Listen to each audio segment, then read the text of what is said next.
This Saturday is WWE's Saturday Night's main event, live on Peacock, in San Antonio, Texas at the Frostbank Center for the first time ever. And on that show will feature the WWE World Heavyweight Champion Gunther going one-on-one against main event Jey Uso. Now, if this video was not obvious enough, I'll make it clear by saying that Jey Uso should leave San Antonio as WWE World Heavyweight Champion. This should be the time to pull the trigger on Jey Uso winning his first world title. WWE Creative has had Jey Uso cutting promo saying he's going to win the world title. Every single live crowd is behind Jey Uso. The yeet chants, the signs, the t-shirts, the glasses. Without question, Jey Uso is one of the top merchandise sellers of all of WWE. But every time Jey Uso gets a world title shot, he loses. Jey Uso has lost multiple world title matches. Jey lost to Roman Reigns when Reigns was champion. Jey lost to Seth Rollins when Rollins was champion. Jey lost to Damian Priest when he was world champion. To make matters worse, Jey Uso has lost to Gunther twice in the past. Once for the Intercontinental title, and the second happened in the semi-finals of the King of the Ring. Jey Uso is 0-2 against Gunther. Please, let's not make it 3 losses for Jey. Jey Uso is one of the top merchandise sellers for WWE. He's one of the most popular superstars on the roster. If you look at the history of WWE, Hulk Hogan, Shawn Michaels, Bret Hart, Stone Cold Steve Austin, Rey Mysterio, Jeff Hardy, John Cena, CM Punk, and Roman Reigns. All of those names I mentioned have been the top merchandise sellers for the company and held a world title at some point in their careers. I don't know about you guys, but I don't want the momentum of Jey Uso to fall flat. I don't want Jey Uso to lose steam and then win the world title when it doesn't matter, when no one cares. Strike the iron while it's hot. Jey Uso has the momentum. He wins very often in regular singles matches on Raw. Hell, he even won the Intercontinental title at one point against Braun Breaker. But having Jey Uso lose every single world title opportunity is going to eventually catch up with him. To the point where no WWE fan, no one in the WWE universe, will ever care when he wins. Why? Because at that point in time, we the audience have been conditioned to the fact that Jey Uso will become a contender, but when the opportunity presents itself for Jey Uso to be world champion, Jey always loses. So if WWE does not care about Jey Uso being world champion, then why should I? Why should anyone care when at the end of the day, WWE won't give the world title to Jey when it counts? There are people who will disagree with me. Oftentimes you'll hear podcasters, you'll hear wrestling journalists, YouTubers, TikTokers, and veterans of the wrestling business say, it's all about the chase. The money is in the popular babyface chasing the world title. Just like Cody Rhodes, when it took him a year or so to finish the story and beat Roman Reigns for the undisputed WWE title. I get it. I understand how that model works. However, the chase only works if the heel champion is a serious threat. And Gunther has not been treated like a threat as of late. Ever since the feud with Damian Priest, Gunther has not been the same. Scratch that. Ever since Gunther became world champion, his booking hasn't been the same. The once dominant, longest reigning Intercontinental champion is non-existent right now. Gunther's world title run does not have the same impact as his Intercontinental title run. Gunther has barely wrestled since winning the world title, and he doesn't make too many appearances on television. WWE champion Cody Rhodes has made more appearances on WWE television than Gunther. At least Cody Rhodes has an excuse because he doesn't have too many title contenders on SmackDown. Whereas Gunther on Raw has Drew McIntyre, Seth Rollins, Sami Zayn, Sheamus, CM Punk, Braun Breaker, Braun Strowman, and Uncle Howdy before they got moved to SmackDown. Additionally, at the time before they got injured, I would put Bronson Reed and Ilya Dragunov on that list too. So what's the excuse? I don't get how they show these world champions every so often, And when they do show up on TV, it's either a video package or just a promo segment that doesn't lead to a match on Raw or SmackDown. When are you going to have a world champion that shows up every week? When you are the world champion, you're supposed to be the star of the show. You're supposed to be there every freaking week. Gunther's feud with Damian Priest was the nail in the coffin to Gunther's momentum as champion. The whole storyline was built around Gunther losing his confidence, and they even had Gunther doubt himself as an unworthy champion. Do you remember the backstage segment where Gunther saw Damian Priest signing pictures backstage? Priest was sitting down with his back turned to Gunther, focused on signing pictures and merchandise, oblivious to his surroundings. Meanwhile, you have Gunther who sees the opportunity to attack Damian Priest from behind. He takes the chance, only for the outcome to end with Damian Priest kicking Gunther's ass in the end.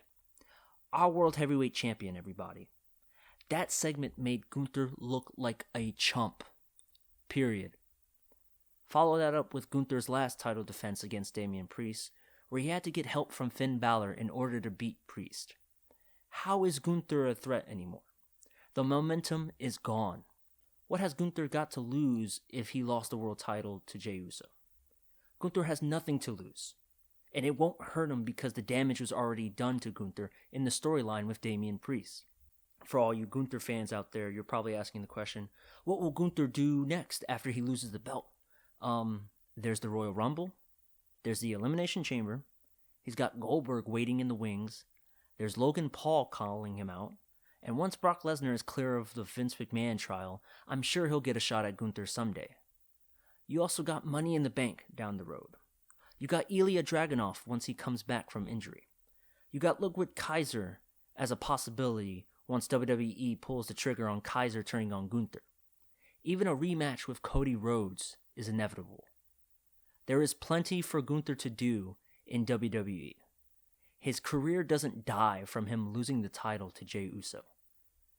The show is called Saturday Night's Main Event.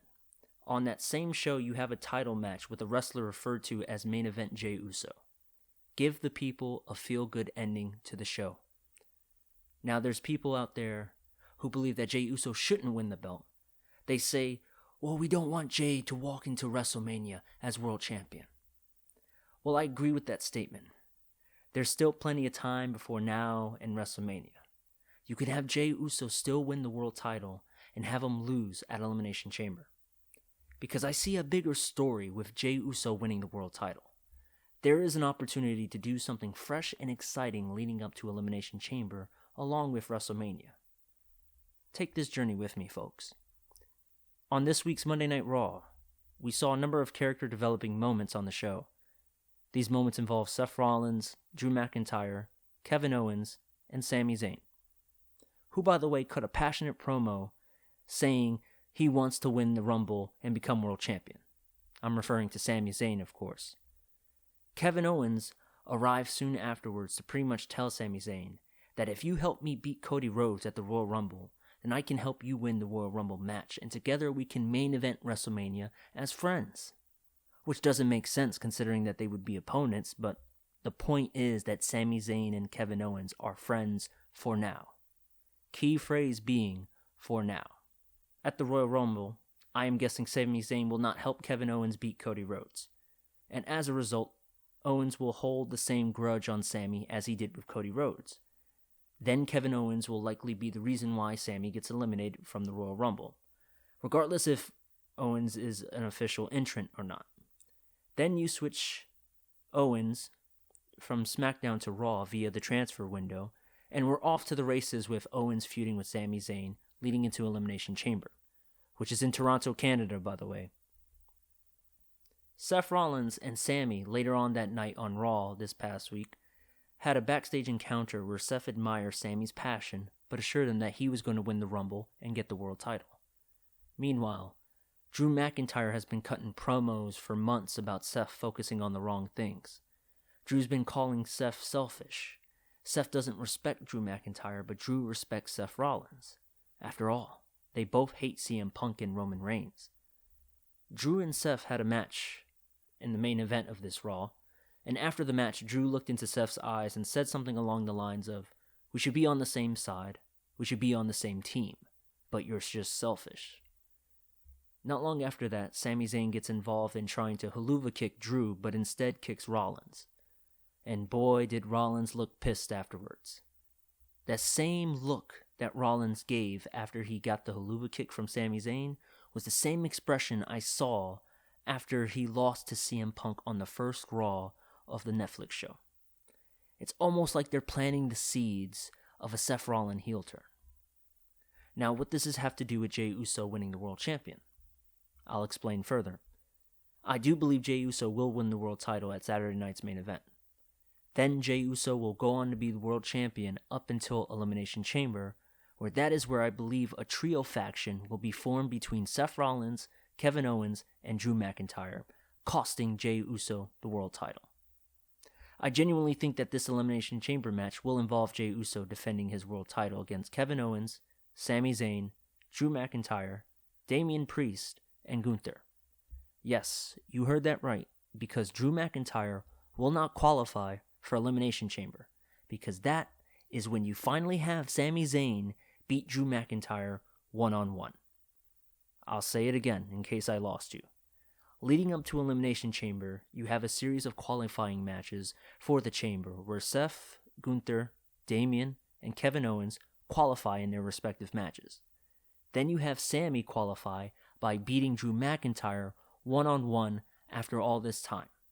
Sami Zayn finally gets a victory over Drew McIntyre, and that leaves Drew McIntyre pissed off in a similar way like Seth was this past Monday Night Raw.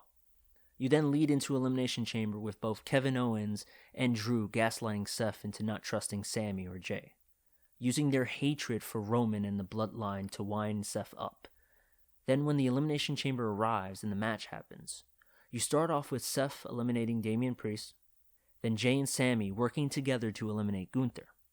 At this point, you have Kevin slowly convincing Seth that Jey and Sami haven't changed and are working together like Bloodline members. From there, Kevin Owens manages to do an underhanded tactic and eliminate Sami Zayn from the match. Follow that up with Jey eliminating Kevin. And now you're down to two people, Seth Rollins and Jey Uso. Let them have a back and forth, let them super kick each other back and forth till it looks like Jey Uso's got the upper hand and is going to retain the title. But then Drew McIntyre sneaks his way into the chamber and stops Jey. Drew proceeds to attack Jey, meanwhile Sami Zayn tries to re-enter the chamber to help his friend, but Kevin Owens prevents Sami from doing so. Drew McIntyre offers Seth Rollins the opportunity to finish off Jey. Seth becomes champion, thus forming an alliance with Kevin Owens and Drew McIntyre. Then your build for WrestleMania can be a heel Seth Rollins defending the World Heavyweight title against Jey Uso. Drew McIntyre can face Damian Priest at WrestleMania to get revenge for Priest cashing in on him at last year's WrestleMania, and Kevin Owens can have his match with Sami Zayn. There you go. Jey Uso winning the world title can lead to all of this. But there are holes to this. I'll say that. There are holes to my fantasy booking, if you will. Two things that can change everything are Randy Orton and Karrion Kross. Karrion Kross this past Monday was watching Seth and Sami have their little backstage encounter, and Kross looked like he was scheming from afar. This could lead to something, but I highly doubt that given Karrion Kross's track record of storylines ultimately leading to nowhere, i.e. his feud with Uncle Howdy and the Wyatt Six. So I'm not really sweating over Karrion Kross. Now, Randy Orton, on the other hand, coming back for Kevin Owens, can set things out of focus. Keep in mind, there's still plenty of time between today and WrestleMania, so they could wrap up Orton's beef with Owens before then. But yeah, after talking so passionately about this subject, because, of course, I love pro wrestling, I truly believe none of this can come into fruition without Jey becoming world champion. Knowing WWE, they'll likely play it safe and not take a chance. I just hope WWE proves me wrong this Saturday. Take care.